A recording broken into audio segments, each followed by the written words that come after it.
Magic pencil శక్తిని తెలుసుకున్న తర్వాత అది మంచి పనులకు ఉపయోగించాలని నిర్ణయించుకున్నాడు. ఒకరోజు తన గ్రామంలో చిన్నపిల్లలు ఆకలితో ఉన్నారని గమనించాడు. వాళ్లు తినడానికి సరిపడా ఆహారం లేక బాధపడుతున్నారు. జిమ్ హృదయం కరిగిపోయింది. నేను వాళ్లకు సహాయం చేయాలి అని అనుకున్నాడు. అతను వెంటనే ఒక కాగితం తీసుకుని రుచికరమైన చాక్లెట్సు, లడ్డూలు, పండ్లు అన్నీ గీయడం ప్రారంభించాడు. అప్పుడే ఆ చిత్రాలు నిజంగా మారిపోయాయి.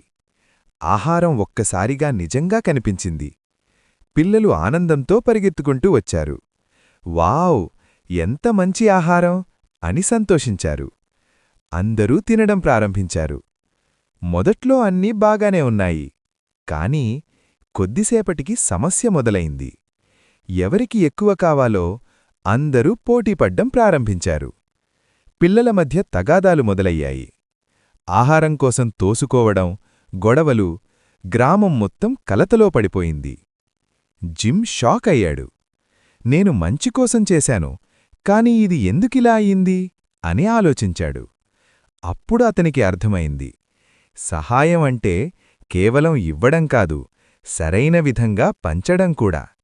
జిమ్ వెంటనే అందరినీ ఆపాడు. అందరూ క్రమంగా లైన్లో నిలబడండి అని చెప్పాడు.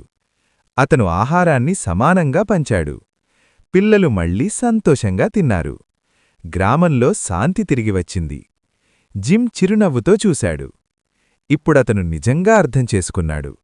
మ్యాజిక్ కంటే మనసు మరియు పంచుకోవడం చాలా గొప్పవి. మోరల్: పంచుకోవడం నేర్చుకుంటే అందరికీ సంతోషం లభిస్తుంది. ఈ కథ మీకు నచ్చితే దయచేసి లైక్ చేయండి, థమ్స్ అప్. మా ఛానల్కి సబ్స్క్రైబ్ చేయండి. బెల్ ఐకాన్ పక్కనే ఉన్న బెల్ ఐకాన్ని క్లిక్ చేయండి. లేటెస్ట్ అప్డేట్స్ మిస్ అవ్వకుండా ఉండండి.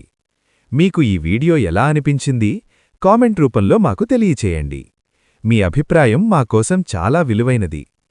రేపు మరో కొత్త కథతో మీ ముందుకొస్తాను. ధన్యవాదాలు.